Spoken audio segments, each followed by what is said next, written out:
Hello, world, and welcome to the Tech Overflow podcast. I'm Hannah Clayton Langton. And I'm Hugh Williams, and we're the podcast that explains technical concepts to really smart people. How are you, Hannah?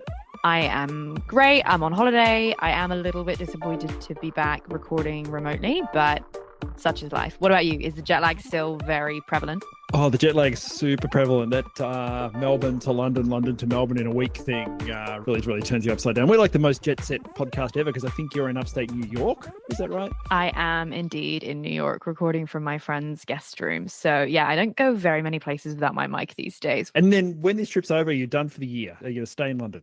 Oh, no, I think we're going to Paris at some point, but that's just on the train. So it doesn't really count, does it? Just on the Yeah. One of the cool things about Europe, I mean, you can just say stuff like that. I'm popping over to Paris. That's not a concept for Australians. We don't pop anywhere. It's a good segue into our transport-based topic for today, which is truly accidental, but I'm going to sort of stretch it to make it work. So who have we got on today, Hugh? We have Nick Pelly, who is a director of engineering at Waymo. And for those of you who don't know Waymo is a company that's very well known to people who live in Phoenix, in Arizona, in the US, and to folks who live in San Francisco, in California. And it's a company that develops driverless cars, so autonomous vehicles. So vehicles you can actually just hop into. They have no driver, no human supervision, and they'll take you like a Robotaxi from A to B. And Nick's somebody I knew from when I worked at Google, Hannah. Awesome. Yeah, I love this phrase, Robotaxi, which isn't something that I had heard before we started recording. I learned a ton, and I think you guys are going to enjoy it too. So we will get right into it. Yeah, awesome. Let's get Nick on the show. Nick Pelly, welcome to the Tech Overflow podcast. It's great to see you, my friend. Great to see you, Hugh. Thanks for hosting me today. Yeah, we're really excited to have you here. So today we are here to talk about Waymo and autonomous vehicles, which by pure coincidence, since you agreeing to do the podcast, Waymo have announced their London launch, and we have a good deal of UK and London-based listeners. So this is really exciting for us. Yeah, I'm super excited to see Waymo expanding to more cities. Been operating in 5 cities in the US, and it's quite well known to those who are in those cities and using the service. But to go international, to go to London, I've got family in London too. I'm really excited to bring this technology to more of the world. I think it's one of those things that it's really hard to imagine until you experience it. So maybe we kick off with just like bringing it to life. Like, what's the customer experience like of getting in a Waymo? Because I have to say, I've been in an autonomous vehicle, which we might talk about later, but I've not been in a Waymo. Yeah, there's definitely a variety of vehicles with autonomous features out there. But let me describe what Waymo is. It's a robotaxi experience where you pull out your phone, hail a vehicle, much like you would do with Uber. In fact, in some places we partner with Uber, and the vehicle comes to pick you up. But in this case, the vehicle is empty. It's going to pull over on the side of the road with no one inside. You get a private vehicle, a private experience, and it's going to fully autonomously drive you to your destination. So this is a ride-hailing service. It's what in the industry we describe as level 4 autonomy. If you like later, we can get into some of those different levels. But level 4 meaning, there is no human in the vehicle that is ready to take control of the steering wheel. There's no one in the vehicle who needs a driver's license. I remember when I was at Google, they had those little Waymo bubble cars. It looks like things have evolved a lot since then. So what's the actual hardware these days? What sort of a car are we hopping into? The vehicles that we have today, the base vehicle is a Jaguar I-Pace, but it's been significantly retrofitted by us to add all of the sensors that we need for autonomous driving: cameras, radars, LiDAR, inertial motion units, IMUs, so that it can see the world very clearly. We will be introducing other vehicles, several that are in testing at this stage that we hope to bring to the public soon. And if I'm to put my product management hat on for a minute, can we start with like the why? So what is the promise of these driverless cars? Why do we need them other than being able to play music and not having to speak to the Uber driver when we're going from A to B? That's the most noticeable for the user, is you get a private experience, and that's a really big win. But what we think a lot about is the 40,000 road deaths just in the US, 40,000 road deaths per year that are completely avoidable. And the safety benefits that an autonomous vehicle bring are quite dramatic. We've now driven over 100 million fully autonomous miles, and we've looked back at that data, and we have between 5 and 10x less accidents than human drivers who are driving in the same geographies. The safety benefit is really quite stark, as well as the convenience that you mentioned. That's really interesting because whenever I mention autonomous vehicles to anyone I know, whether it's friends or family, admittedly, no one's really in the industry, but their first sort of hesitation always comes down to safety. So maybe later in the episode, we can get more into like why it's actually more safe and proving itself to be, because it's very counterintuitive, at least if you don't understand the tech behind it and why it might be superior to human drivers. Yeah, I think that's many people's reactions. But what we observe is even after the first ride, people can appreciate the safety very, very quickly, because within a few minutes of driving, you will see how confident the vehicle is, and it's seeing things. It doesn't get distracted, right? It's looking 360 degrees all the time. And folks report feeling that confidence even within the first few minutes of riding. Interesting. So I think I mentioned just before that I've not been in a Waymo, but if we can cast our minds back to like 2015. So I went in an autonomous vehicle in Abu Dhabi in this place called Masdar City. And I remember it having quite significant expectations of what a driverless vehicle would be like, because my parents were living out there and they said, oh, you know, when you come and visit, we'll take you in these super cool autonomous vehicles. And when I went and actually rode in one, it was kind of more like a little shuttle rather than like a vehicle that actually was a car without a driver. So is that like the early iteration of the technology, was this sort of shuttle service? And now has it evolved past that? Yeah, maybe let me lay out the capabilities a little bit. Now, I think this shuttle service, did it have a driver inside? There was no driver, no. Okay. So the SAE have levels of autonomy for vehicles from And level what's the 1 to level 5. SAE? Sorry, Nick. That's the Society of Automotive Engineers. Okay. So what you experienced there was a level 4 autonomous vehicle, and that's the same as what Waymo produces level 4. So level 1 is a manually driven vehicle. Level 2 are vehicles that have some autonomous features that require constant human supervision. And this is actually very common in any vehicle that you buy today. This is things like cruise control, lane keep assist. You know, they can significantly reduce the load on the driver because many tasks are being assisted by the vehicle, but the driver has to fully supervise and be prepared to take over at any time. Then you have level 3. Nick, sorry, with level 2, so Yep. you know, you got things like adaptive cruise control and the lane guidance and things. Does Tesla's full self-driving mode kind of Yep. fit into level 2? So really, you've got a human there who's supervising whatever the car's capable of. Yeah, exactly. I'd say Tesla's FSD is a very capable level 2.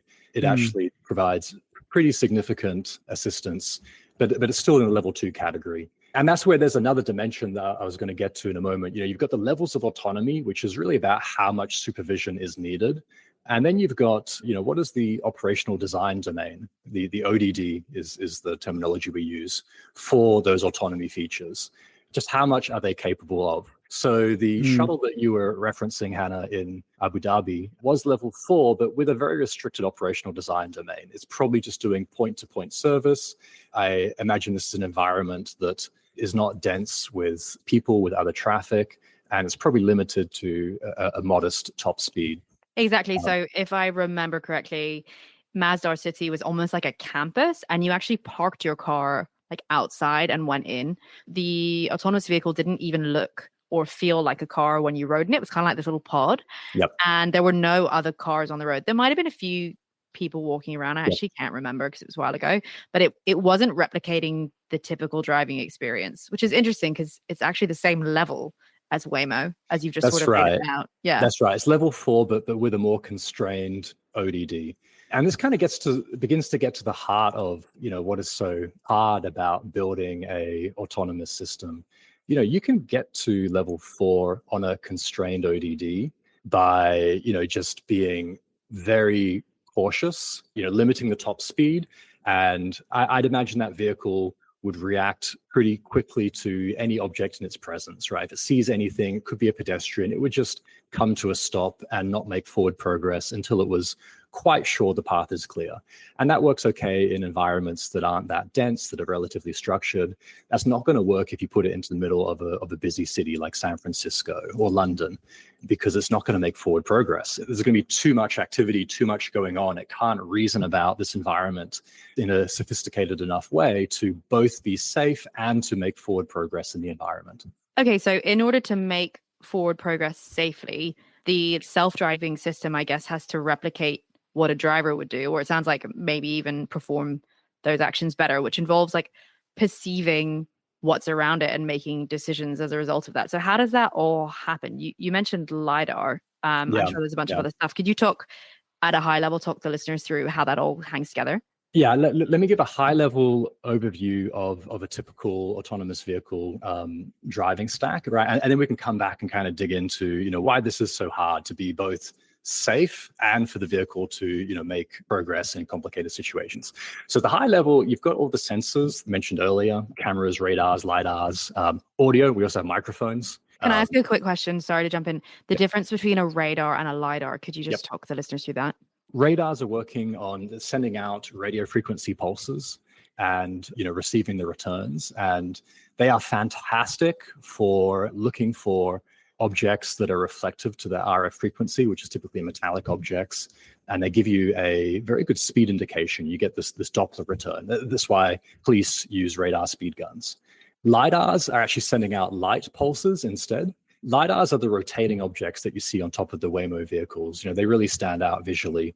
They're very sophisticated pieces of equipment that are sending out laser pulses and then receiving the returns. And they give very accurate measurement of distance to an object. So is there like an interplay there between the LiDAR knowing the distance and the radar knowing the speed, and then like somewhere in the system, a calculation of how likely a collision is? Yes, and a sort of simplified version of how this works, and is maybe how things worked 10 years ago, is you would use your LiDARs to figure out that there is some object in front of you. You would then go to the cameras, which are very good. They're very high resolution, and they can help identify what the object is. And then the radar provides the additional, okay, how fast is that object moving?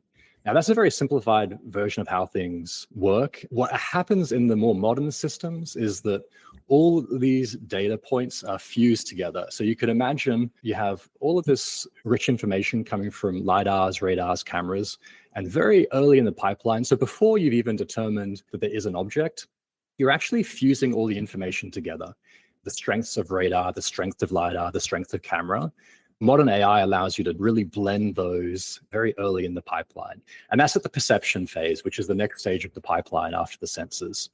Perception is consuming this very high bandwidth data from the cameras, radars, LiDARs, and forming a view, like a semantic view of the world. Okay, what does the roadway look like? What are the vehicles? What are their speeds? What are their directions of travel? Pedestrians, other agents, cyclists, people on scooters, people on bicycles, static objects. So it's building this semantic representation of the world. From perception, we then go to prediction, because you need to then play that representation forwards. Okay, how do we think the vehicles are going to move? How do we think the other agents in the scene, the humans, bicycles, how do we think they're all going to move as time progresses? The next major stage is planning. So given that view of the world, given our predictions of how things are going to move, what should our vehicle do? And the goal of planning is to generate a trajectory. Now, internally, you'll generate a whole bunch of candidate trajectories and you'll score them. But ultimately, you want to decide on one trajectory to follow. So that is a description of your path through space. Then you go to motion control, which is turning these trajectories into commands to the braking, to the steering, to actually get the vehicle to execute along that path. That's the high level pipeline. I have very much simplified this, and those in the field will know there's a lot more interplay between these systems than I've described. For example, you can't actually predict the world without knowing what you're going to do, because other agents are going to respond to the path that you plan. So we're seeing a lot more blending of these systems, but I think it's a good high-level way to understand how we go from these sensors, which are basically receiving photons from the world, and just turn it into actuation of braking and steering. And how much, Nick, of this is machine learned, is models? We've just been talking about that in the last couple of episodes, but how much is sort of handwritten sort of symbolic reasoning, and how much of this is models that you learn from data? Yeah, these days there is a lot of machine learning and artificial intelligence in all these stages of the system, and blending together these stages of the system. Now that has evolved significantly, over the 10 plus years that Waymo has been working at this problem. It's been really accelerated by advances in AI, right? And moving more of these systems to data-driven, machine learned based approaches. And Nick, would you train the software or the systems behind it differently for like London versus Phoenix? Because Phoenix was the test case city, right? Because it was super optimized for autonomous vehicles. Or do you just train it with information about everything that you can? Yeah, that's a fantastic question. These models do tend to generalize very well over different cities. These artificial intelligence approaches, these machine learned approaches, they tend to generalize well as long as you have generalized data that you're feeding into them. And this is actually one of the big advantages of them over the more legacy approach, which is a lot of handcrafted software. That tends to be a disaster when you want to go from one city to the next city, because, if you could imagine, if anyone's somewhat familiar with programming, one of the basic constructs is like an if statement. Okay, if this condition, then do this. If this condition, then do this. And that works fine for very simple scenarios. Maybe you could craft something that could work in some driving environment, some simple driving environment that way, but then it doesn't generalize. At the moment you see something new, you have to revisit all of those if statements. There's just too many permutations of complexity. This is an awesome callback, Hugh, to the AI episodes that we've just run through, because we talk about the limitations of the human laying out all of the different scenarios and parameters that you want to make a decision on. And actually, at some point, you just like hand it over to the technology and say, you're going to figure this out much better than we could. Yeah, and you hand it over to these models, right, where you're fundamentally changing your programming paradigm from I'm going to specify, what to do in every exact circumstance, to a machine learned model where it's all about training it with high quality data sets and then evaluating the outputs of those models in a way that is well correlated with good driving. Okay. So this brings its own challenges. You need significant data. You need to be able to evaluate how well it is driving, but it allows you to generalize, right? And it's what's going to enable us to bring Waymo to cities like London and other places across the world without that much incremental work.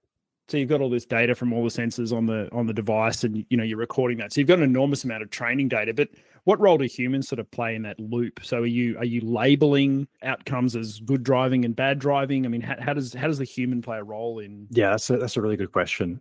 We do need humans to do some of the evaluation, right, and to label examples of good driving, bad driving, or label examples of a scene representation. If perception outputs a particular detection of a vehicle, you want a human to double check, was that correct? Or maybe do some of the labeling in the first place to bootstrap the training. Now, what you quickly find is that doesn't scale where you have, humans doing every single eval and labeling task. I mentioned we do 100 million miles of real world driving. Now, in simulation, we've done tens of billions of miles. So what you end up doing is building a lot of software to do more of this labeling task automatically and more of the evaluation task automatically. Now, humans still play a role to quality check those algorithms and models that are doing the evaluation. And so what's really interesting here is there's both the models that are running on the vehicle to actually generate a trajectory and drive. And then there's what we're doing off the vehicle in simulation and also in post-processing of real miles to evaluate what is good driving, to sort of critique our driving. And there's models involved there as well, right? In fact, even more powerful models to critique the drive, because you have the luxury of time, you're no longer latency sensitive. The whole stack is really moving quickly to these machine learned approaches. Humans are needed to label and to evaluate, but you try and automate that as much as you can as well. And so is this a fair metaphor? Like when I think about what makes a good driver or someone that I'd feel safe driving with, one of the things is like they have a lot of miles under their belt. They've got lots of experience on the road. And with all of these real driving hours and billions of simulated driving hours, we're basically giving the system more experience driving than like any single human could obviously ever have in their entire life. And that's what makes it safe or safer. Yes, I believe the average human does like 1 million miles of driving across their lifetime. So we're over 100 humans worth of accumulated driving.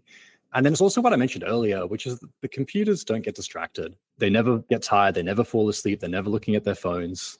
They're paying attention all the time. And then they have the benefit of this huge accumulation of driving data to train. Forgive me as a layperson, and a layperson who doesn't really drive because I live in London, but I feel like my biggest takeaway so far is that I had always thought that in autonomous vehicles, like it's the hardware that's really impressive, or it's like a big hardware revolution. And I'm sure there's some very impressive hardware in there, but it's sounding really like it's a huge software driven product and it's all that smart in the system, or what's really the revolution here.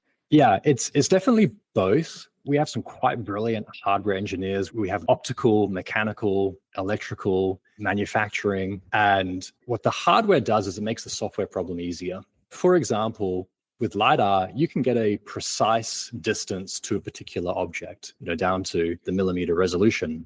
With camera, you could get an estimate of distance, but you have to infer it. You'd have to see successive frames of motion or have, multiple camera images that you're doing, stereo focusing. You can use techniques to infer, but it's going to come with higher errors, and that makes the software problem more challenging. So hardware has really helped make the software problem more tractable, because this is really a tough engineering challenge. I mean, I've been at it for 8 years. Waymo, I think, has been at it for 15 years or so now. And, the industry has been talking about doing autonomous driving going on since the 1980s, actually. There were some initial efforts. So it's an incredibly tough challenge. So anytime that you can make things a bit easier in hardware, that's often a good choice. And over time, we expect the software to be able to reduce the constraints on hardware and then allow us to down cost the vehicles and simplify things while retaining the safety and performance. That makes sense. So it sounds like you must have a huge wealth of types of engineers that work for Waymo, with like all of them their own individual craft. And if everything is optimized to be as high tech or as sort of cutting edge as it can be, there's a holistic benefit. We do. I absolutely love it. I've always been a software engineer that works close to the hardware. I worked on Android for a long time, and I love building something that you can actually touch. These are robots. These are robotic systems that are extraordinarily complicated. And, I love visiting the manufacturing lines and seeing the work that we're doing. I love talking to, we have materials engineers, we have tire experts. We have battery experts, and the things you can learn about how we optimize charging, for instance, by discharging and recharging at the optimal rates. I love being a software engineer working amongst all of these hardware disciplines. Yeah, that sounds pretty awesome. I'm really outing myself here as someone who doesn't know much about cars, but if you've got all these sensors and radars and like cameras, and the car gets dirty, or like a bird poops on it. Sorry, that's a really gross example, but I'm just thinking about it. Like, what happens if the LiDAR doesn't get affected by that, or like the camera must do, right? So how does that all get managed in practical terms? Yeah, these are great questions. And we're driving at such scale. This is happening not just every day, but every hour. You can imagine a plastic bag is blown up off the road and covers the aperture of a camera. So these things are very real. They do happen. We have redundancy is the big answer. Any one sensor can completely fail, and usually the way it fails is not a hardware failure. It's usually environmental, as you suggested. It's bird poo on the aperture. But we have enough redundancy that we can keep driving even with one or more sensors dropping out. And now what we do is we'll adjust to those conditions. So we may drive at a lower speed. If it's severe enough, we may return to base as quickly as possible. In some cases, we'll have to pull over to the side of the road. But we have redundancy to be fault operational for all these sorts of things. This is part of the challenge, right, of deploying these systems at scale. You need to have systems that keep driving across a huge range of faults. Can I take us back to the choice of Phoenix and the choice of San Francisco? Seems like a good time to sort of talk about the environment. So, what made Phoenix sort of a great test case for Waymo, and then why did you choose San Francisco next? So the Phoenix choice predated me joining Waymo, but I imagine it was sort of seen as a sweet spot of, okay, there's some challenges there, there's a reasonable business there, but it's also achievable. This is back sort of 2015, 2016, I imagine these decisions were made. Because it's a suburban layout, it doesn't have quite the challenges of a New York or a San Francisco in terms of density of pedestrians and agents. So that was a great place to, get a system deployed and also build all of the surrounding pieces that you need. This isn't just a self-driving vehicle. This is an application, much like the Uber app, to hail vehicles. This is an operations component to it, to charge the vehicles, clean them. So there's all these other components to building a ride-hailing ecosystem that Phoenix gave us an opportunity to really develop. But then San Francisco was a significant jump, and it was very deliberate to go there next, to really pick a city that's significantly more challenging. In fact, it's really a sort of step function above Phoenix. In suburbs, you can kind of drive on rails and sort of nudge for, okay, if someone's encroaching on the shoulder, you sort of nudge around them. But for the most part, you're driving within the marked lanes. As soon as you go to a dense city, London, San Francisco, you are very frequently needing to generate quite creative routes amongst the traffic. You'll encounter double parked vehicles and you have to decide, am I going to try and overtake it? What route will I pick to overtake it without causing gridlock? Or you'll be at an intersection which is just completely in gridlock, and you have a short green and you have to decide, am I going to try and push across the intersection to the other side, or am I going to just stick here? You really have to behave a lot more human-like. So this was a significant challenge and really required bringing a lot more AI and machine learning to the planning side of things. Are there cities, Nick, that you just can't see Waymo ever wanting to try and tackle? Like I'm thinking Manila or Mumbai, where it's just pretty chaotic and unexpected things happen, and maybe the weather is a bit trickier. What's the view on that? At this stage, no, I don't think any city is off limits because of the advances in using AI in planning, that we're able to navigate these very complicated scenes. Now, there'd be more training required for a city like Manila. There's just more diversity of objects on the road, a different style of driving that's required. There'd probably be some different evaluation that's needed to score, what is good driving and what is bad driving. But that's an achievable goal now. I was going to mention weather as well. So it's notable that right now the cities we drive don't handle a lot of snow and ice, but we have announced that we are launching in cities that do have winter snow and ice. That is a problem we've known has been on the horizon, and now we have some of the right techniques. Software is very much involved, but when it comes to weather, hardware is also a big part of the solution. That's pretty awesome. And I guess without stating the obvious, there's obviously the what is technically possible, and it sounds like there's a solve for many different things. But then there's like, what's the commercial attraction of X city? Where do you think you'll resonate best with consumers? That sort of thing. And that must play into how you choose which city Waymo, launches in next. Yeah, I mean, fundamentally, we're a business that has spent a fair bit on R&D, and we need to make that money back, make it a viable business, because we can't scale unless it's a viable business. So as a ride-hailing business, you look at the markets where other ride-hailing companies are making a lot of their money, and those are typically great markets for Waymo as well. Is there anything that's much more difficult to solve for than we as lay people might think? Because I've taken away that safety is actually much easier than the average person off the street would think. But is there anything that's sort of the inverse? Like you'd think it should be super easy and it turns out to be hard? Safety is easy if that's all that you cared about, because you would just park the vehical and it wouldn't move, or it would creep forward at a very slow speed and, stop if a butterfly was seen at 100 meters. Now, what's hard is to solve for safety in combination with, behaving human-like, being a predictable road user and getting you to your destination and on a reasonable time.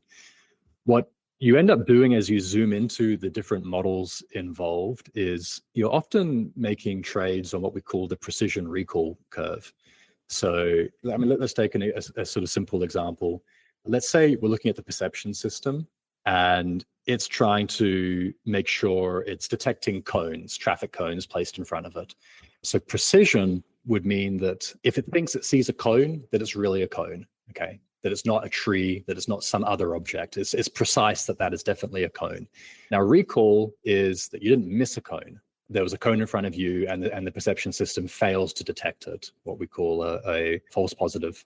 Trying to tune these curves, trying to tune systems to produce precision recall curves where we can pick a good operating point on there that allows us to detect what's in front without ever missing anything and never get confused and think that there's something there that's not, so we don't make forward progress, is extraordinarily hard. And the cone example is kind of simple, but there's much more subtle examples. When you think of vegetation, you think of debris on the roads, you think of steam coming out of subway vents, where it's very hard to, at scale, get the right trade between making sure you always see something that you should stop for and that you don't unnecessarily stop for something that you should proceed through. And when you get the trade wrong, it could be dangerous in both directions. Okay, if you don't see something, you could have a collision. If you think you see something that wasn't really there, you hit the brakes too hard and then you have a tailgater collision. So it's dangerous either way. And is it fair, Nick, to talk about sort of recall precision in one way, or does it vary across the systems? Because I imagine, like Google search obviously is a high precision system, right? You run a query and you just want great answers. You don't necessarily want all the answers. I imagine Waymo could be a high recall system in that you better see all the objects. But if you think a cone is a small tree, is that okay? So, or is there different types of curves across the whole system? How does it actually work? So definitely the optimal places on those curves and the targets for your level of recall, your level of precision would vary by what subsystem. I gave an example on perception, but we have similar curves looking at the output of planner, for example. We're obviously far more sensitive to missing a human than we would be to missing a traffic cone, for instance. So this is not a single kind of global optimization. This is a huge number of metrics and scenarios that we're having to reason about. The example that gets cited, or a version of the example that gets cited when you talk to people sort of off the street about autonomous vehicles, is like, oh, well, what if it has to choose between like hitting an old lady and hitting, a parent with a child? I think you're going to just tell me that that's not how it works, but I know that will be sort of front of mind for listeners. Yeah, this is the classic sort of framing where there's an implication that there's a moral judgment being made by the programmer, and then a sort of, who's making that moral judgment? But it's not actually how the system gets built. I described earlier, using if statements to build a self-driving system, and maybe in that kind of construction, you would have such a determination being made. Right, because you could say if it's small, avoid it to avoid like children, but then you're biased against taller people, which is problematic in different ways, right? Right. So how these systems are actually built is, as I mentioned, with these models that are trained on large amounts of data. So it's really about, evaluating the best outcomes given different data sets. And the sort of artificial example of, do I drive into the old lady or do I drive into the small child? It's a sort of a contrived example that doesn't really play out in a data set. What you see in a data set is a rich scene with many other options available, and the evaluation would be prioritizing, well, you avoid both of them, right? But it's just a sort of overly simplified scene that doesn't really reflect the data that we train on. There are many other options available to, have evasive maneuvers. Okay, so Nick, before we wrap up the technical section of this episode, I'd like to ask, is there anything that's cool or particularly insightful or interesting for the listeners that I've not asked? Because I wouldn't want to limit us to the question list that I came up with before the episode if there's something interesting beyond that. Yeah, I mean, to me, this is just one of the most interesting engineering challenges of our time because of the complexity, but the breadth of engineering involved. And I've touched on some of the hardware side of things, but also on the software side, we have these real-time safety critical systems on the vehicle, as well as, rider experience and, user interface systems in the vehicle. Then we have the mobile app, and we have a lot happening in the cloud. There's both the sort of ride-hailing system that you can think about matching demand and supply and having a efficient marketplace there, much like other ride-hailing companies do. But then also the simulation systems and the log replay and the ability to visualize and play back, what's happened in the field. There's such a rich ecosystem of tooling and infrastructure off the vehicle as well. I don't know if I've ever worked on a project with such a span of different software systems. It kind of brings every single software discipline together, as well as many different hardware disciplines. For those thinking about next steps in career, I think autonomous vehicles are a fascinating one. And although we're at this inflection point where the technology is starting to work really well and starting to scale, there's still so much left ahead. This reminds me of working on Android in about 2009, when it was just starting to hockey stick. We were just starting to see the sales, really follow exponential curves. And I remember at the time, people on the team thinking like, "Oh, are we done? We've kind of built most of this now, and it's working, but are we done?" But no, there's always more to do. There's always more to make it more efficient, to work in more environments, to improve the user experience, to make the system more efficient and bring costs down. I think we've actually only just begun on this journey, and there's so much more interesting work ahead. It's like cutting edge, but then if we think about what Android probably looked like in 2009, oh my goodness, isn't it great that we didn't stop there? I think the Android team in 2009 was maybe around 200 people, and that team now is in the tens of thousands. So the bulk of the work is actually yet to come. We're moving from the phase where it's a bit more R&D, a bit more like, will this work? Which to me is super exciting. Yeah, I like working on things where there's a chance it won't work. But now we're transitioning from that into, it does work. And now how well can we make it? And how far can we scale it? This is a very foreign concept, I think, to Australians. I don't think there's too many Australians who've probably driven in a Waymo or any autonomous vehicle. But I imagine that's not the case in Phoenix and not the case in San Francisco. So those populations must have really adapted to Waymo. So maybe you could tell us a little bit more about that. Yeah, I think we're at this really interesting point where in the cities where we have high density, which is San Francisco and Phoenix, this is a mainstream product. If you talk to people in those cities, they know Waymo, they use Waymo. Many people are using it very regularly. It's really ingrained in their lives. Yet for the rest of the world, probably seems like a foreign concept, something that they read about and it doesn't seem that real to them. That is going to change rapidly over the next 1, 2, and 3 years as this rolls out to more and more major cities, as we've announced London. So I think this is such an interesting moment in time where it's mainstream to a small number of people, but will very quickly become well known. I think in 5 years' time, everyone will be looking back and won't remember a time before we had autonomous vehicles like the smartphone is today, just ubiquitous. Do you think, Nick, cities change when that happens? So, I can imagine in the limit, there are no cars operated by humans, or all cars are driverless. I guess that'll probably never happen completely. But in the limit, does this change congestion, city design, those kinds of things? Yeah, it absolutely will. Smartphones were able to roll out very, very quickly because they're easier to manufacture. This is going to take a little longer for all the impacts to play out, because we're talking about city design, we're talking about manufacturing of much larger objects, we're talking about a safety critical system that has a lot of engagement with regulators as well.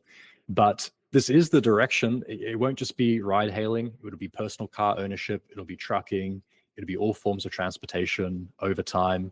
You could imagine some quite high percentage of cities right now is dedicated to vehicles, and especially to parking. I believe it's in the 30 to 40% range. If you look at a city by real estate, is dedicated to parking. Wow. And with autonomous vehicles, better utilization of the vehicles, so there's less parking. And when you do need to park them, you can easily move them outside of the city. So what this will mean for how cities are laid out and real estate is quite dramatic, and this will be significant. Also to people's lives, I think this will make the world feel smaller, much like the jet plane did or the automobile did originally. It'll become easier to get from A to B because you can use that time much more productively, and you can know you're getting there much more safely. And I'm sure over time we'll see a sort of abundance of options. You could imagine autonomous vehicles that have beds that you can sleep in. I don't know what timeline that is on, but that's clearly where we're going. That you can work, you could play, you could sleep, in these cities, and just make the world feel smaller. So it's very exciting to be working on something that's going to is going to have this impact over time. And do you think they'll be sort of more swarm-like too? I mean, obviously we've talked about a car and its hardware and its software and decisions it makes, but I guess in a world where there's lots of driverless cars, they can all communicate with each other and take advantage of each other's sensors. And there could even be a standard where, different companies share data and whatever else. So do you think this becomes sort of more swarm-like in some interesting way as well? Do we need traffic lights? I mean, there's lots of things going to change, right? Yeah, ironically, this gets easier as more vehicles are autonomous, because some of the harder challenges are dealing with unpredictable human-driven vehicles. If they're more autonomous, then this becomes easier. And then you can take some of those opportunities, you can imagine on highways, platooning the vehicles such that they are far more fuel efficient because they are just sitting in each other's draft. Or not needing traffic lights because they are just communicating with each other as they approach the lights and just, in a sort of beautiful dance, sort of synchronizing their trajectories. Now, this is going to take some time. You need to get to some critical mass where the vast majority of vehicles are autonomous for this to really work. Mm-hmm. And that's why, as I said earlier, so much of this work is yet to come. We have the basic autonomous system functional, but so many of these benefits that we can gain are still ahead of us. So, Nick, I know we're getting pretty close to time, but we haven't spoken much about you and your role at Waymo. So you're a director at Waymo. So what actually are you personally working on? Yeah, so I actually bridge both the hardware and software organizations. I report into both the VP of hardware and the VP of software. Where I spend a lot of my time recently is on our reliability systems, our backup systems. When something goes wrong, making sure that both the hardware and software are fault operational. This is actually really important for freeways. We're doing a lot of testing on them. We hope to bring them to the public very, very soon. What's hard about the freeway is you need to make sure when you're at high speed that if anything goes wrong, the vehicle behaves safely. So this is where the backup systems become really critical. And we have some quite amazing capabilities now in terms of significant parts of the vehicle can fail. It could be for a software reason, it could be for a hardware reason, it could be an environmental reason. And the vehicle will continue driving and exit the dangerous environment like the freeway and get onto a safer environment. So I love kind of working at the blending of hardware and software to make those sorts of responses possible. It sounds like, Nick, you love to find the most difficult problem ever to solve and spend your time thinking through the best way of solving it. Yeah, I spend a fair bit of time thinking about what is the worst thing that could happen. What is the worst scenario the vehicle could find itself in? And how can we make sure the vehicle does the right thing in that really bad scenario? Amazing. So that probably brings us to time. I'm very much looking forward to checking in 1 to 2 years on whether or not Waymo's taken over the world. I'll certainly be opting in early in London as soon as I can to give it a try. Fantastic. Thanks so much for hosting me, Hugh and Hannah. It's been a pleasure. And I look forward to bringing Waymo to London and more places. Yeah, awesome. Great to see you, Nick. Thanks for your time. So that was awesome. Nick is clearly super smart, like somehow 1 foot in hardware and 1 foot in software, which from what I understand is no mean feat, and an awesome build on episodes gone before. Yeah, it was. And I'd say to all of our listeners, go back if you haven't and listen to our episodes on AI, apps and coding, because they're just such a fantastic foundation for the conversation we had with Nick today and really build your understanding of this whole broad ecosystem. But what a great guy. Fantastic. Yeah, and he definitely, I know we talked about London a lot, but Nick, at least as far as I could tell, was teasing like a true Waymo takeover. So if you're not in San Fran, Phoenix, or London, Waymo could be coming to a city near you. That is pure conjecture, not officially signed off by anyone at Waymo, but that's just my own inkling. And what a great episode to end on, which was sort of the perfect summation of so many of the things that we talked about, and also a tease for a lot of cool stuff that we could cover in season 2. Well, if you enjoyed the Tech Overflow podcast, you can learn more about us at techoverflowpodcast.com. Makes sense as a URL, I guess. And we're also available on LinkedIn, where I post more frequently than Hannah does on Instagram and X. I actually posted to our Instagram stories twice this week, but he's not wrong. And leave us a review, recommend us to your friends. We really want to come back for a season 2, and that will all be down to you guys. So do us a solid, because I really want to go to Melbourne. See you, Hugh. See you, Hannah. Bye.